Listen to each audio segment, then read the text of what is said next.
Hi, I'm Pete Hodges. I'm a diesel generator mechanic and natural gas engine man. I've got an interesting project here that David Vizard thought you guys might enjoy hearing about. So we're going to talk a little bit about engine theory and some unusual aspects of it that most people don't think about. Before we get started, I'll give you an idea of the type of work I do and the type of background I've got. So we'll take a look at some of the engines I've worked on in my career. So this engine is a Caterpillar G398. It's a V12 60-degree bank. It's turbocharged and aftercooled. It's a 6 1/4 bore by 8-inch stroke, and its rated RPM is 1200.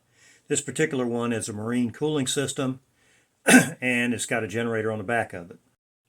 So this is a Caterpillar G399. This one is 1200 RPM, 660 horsepower, 3927 cubic inch displacement, or 64.3 liters. I set an engine up like this with digester gas as the primary fuel, and the backup was propane. This engine is naturally aspirated, and it's 660 horsepower, 1200 RPM. This here is a G379. It's a V8 version of the two engines we just saw. This one's turbocharged and aftercooled. Caterpillar used to have one of these as a training engine, and they had propane feeding one side of it and natural gas feeding the other side. And I want to tell you, to get that thing tuned up properly and running good was kind of a bear. But they used it at Building JJ for training for years. This engine is a D399. It's the diesel version of the V16 engine, and it is one of the engines that we currently have on service contract. Shortly after I started my business, we got a contract to pull this engine apart and put new oil pan gasket and rear seal in it. We had to take quite a bit of it apart to get it to where we can replace that oil pan gasket, and took us about 12 days to do the job, but the customer was real happy when we got finished. Here we have a Cat 3412 in the foreground, and in the background a big Waukesha 6-cylinder. Both of these engines are 500 kW or 750 horsepower. The 3412 is an 1800 RPM engine, and the Waukesha was a 1200 RPM engine. And that Waukesha eventually had a combustion chamber breach, and it was replaced with another 3412. Here's that same engine getting a brand new radiator. That A-frame system, I built that from scratch, and I keep the heads in my shop, and I can get 2x6s and make the A-frame up any size I want. It's really handy, and it's pretty good for moving around 2,000 pounds. Here's another view of the same engine room. You're behind the Caterpillar engine right there, and there's another one on its right side, and then there's that Waukesha on the left. Here's another engine room in a different building. These are Cat 3512s. There's two of them side by side. And on the far side, beyond the second one, is a third engine. It's a C32. Here's another engine room with two 3516s in it. The one on the left, or the one in the foreground, that one's got a close coupled radiator on it. And the one on the right has a remote radiator on the roof. The 3500 series engine was designed to replace the 6 1/4 bore series D399, 98, and D379s. It was designed to replace them and be able to make 1800 RPM. They have a 6.69-inch bore and a 7.5-inch stroke. The 3508's 2105 CID and 34.5 liters. The 3512 is 3158 cubic inches and 51.8 liters, and the 3516 is 4210.6 CID and 69 liters. The 3500 series also sold as natural gas engines. So this is a 3508 natural gas. This is the opposite side of that same engine. You can see the gas pressure regulator there with the gas feed pipe going up to the carburetor and mixing valve. Here's a 3516 gas engine as you'd see it in an engine room. It's not installed, of course, but it's got the close coupled radiator and the generators on the back. So I grew up on a farm, and I've been around farm machinery my entire life. And this 350 Utility International tractor is one of the tractors my dad owned when I was a child. A tractor is basically a power unit. You got power takeoff, you have hydraulic lift, you have a drawbar you can tow with, and some of them have belt pulleys. And this particular tractor is another one that my father owned, and he had the half-track attachment. This is my grandfather's D2 tractor. Now, D2 is a direct drive transmission type machine. This particular one had a toolbar that could swing around to the back, and my grandfather had a subsoiler for it.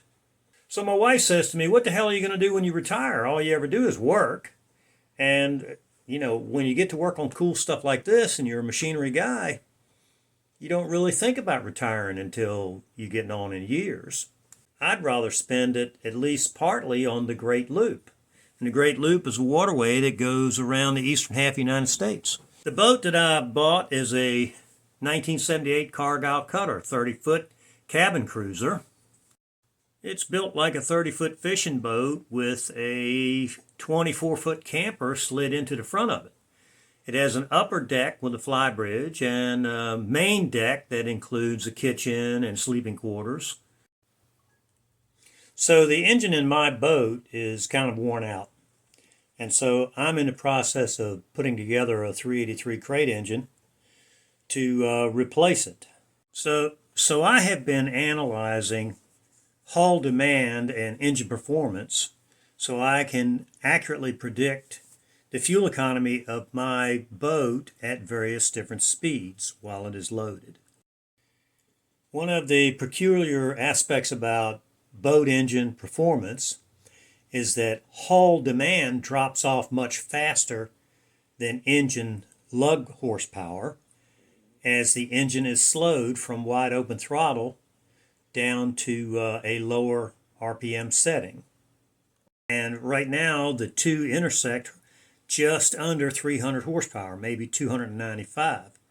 But if you slow down, the power drops way off on the hull demand where the engine lug power drops off more slowly. That gives you reserve horsepower or horsepower that is not being used. Another aspect of boat performance is the difference between displacement load and planing load on the hull. So basically a displacement hull increases power with the cube of the change of speed. So if you're running 2 knots and you double it to 4 knots, it pulls 8 times as much power. But when you get on plane, in other words, you climb out of the bow wave and you ride on top of the water instead of pushing through it, the change is now with the square in a change of speed. So if you're doing 12 knots and you double that to 24 knots, it goes up with the square. So 2 times 2 is 4, so it would be 4 times as much power to go 24 knots as opposed to 12 knots, assuming you can be on plane at 12. The curves on the graph are displacement hull performance in horsepower for speed. So here we have a graph that has miles per hour graphed across the bottom, and it's 5 on the left and 8.7 on the right. And the hull demand goes from about 5 to 20 horsepower. In that small amount of distance of power, only from 5 to 8.5 knots, you're going from about 4.3 horsepower to about 20 horsepower in that curve. Another aspect to consider when you're analyzing all of this is how much time are you going to spend at various speeds on the Great Loop. You're going to find out that 98% of your time is going to be less than 10 miles an hour. In fact, 78% of it will probably be at 7 knots or 8 miles an hour, and 20% will probably be at 8.5 knots or 4.5 knots or 5 miles an hour. And then less than 2% will be between 15 and 20 miles an hour. And that only pulls 120 horsepower.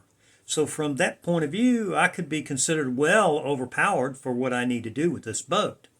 But this might not be the only application I use this boat for.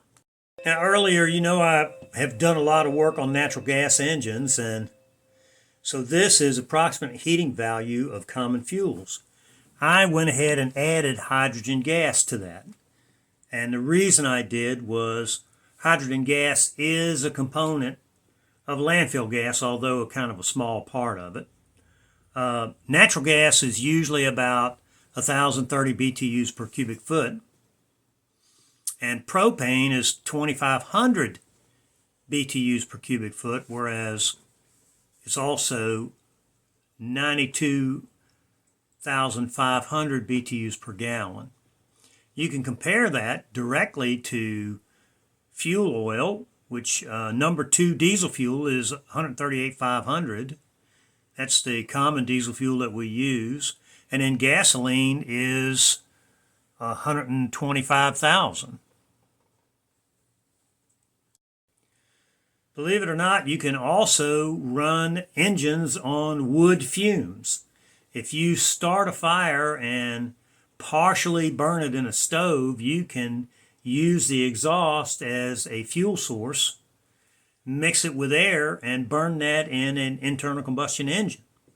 You can do it with any solid fuel that you can burn incompletely and feed to the engine with it. So this is from the Nebraska tractor tests. And one of the things they did was measure horsepower at the belt and at the drawbar, but I've decided to use belt horsepower on all of these. These are identical tractors, gasoline on the left and diesel on the right.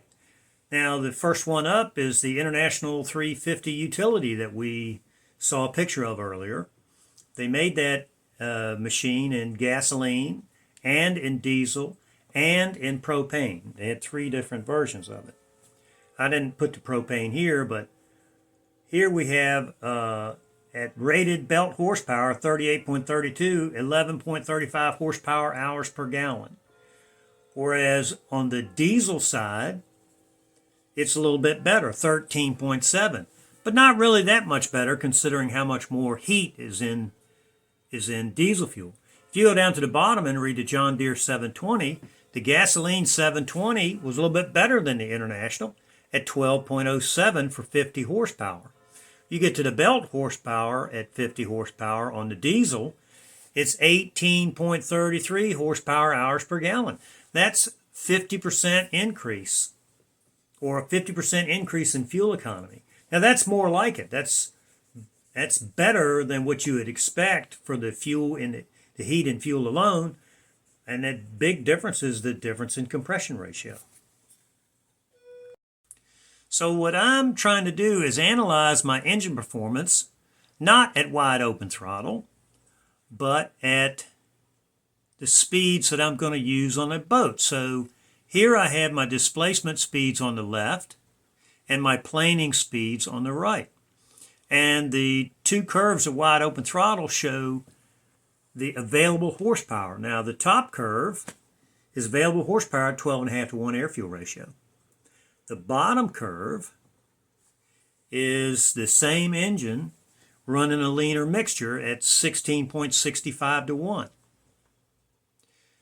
You lose about 8% of your power doing that. And so these curves are approximately showing you how that power changes. It's not going to affect how the boat moves because you got plenty of power available to move the boat. Okay, this concludes part 1 of this discussion. I hope you learned something about marine propulsion engines and how they are affected by hull performance and hull demand curves. And next time we're going to talk about how I programmed this engine into Engine Analyzer, Performance Trends Engine Analyzer, and how I used it to map out the performance and determine the fuel consumption and range on my boat. See you next time.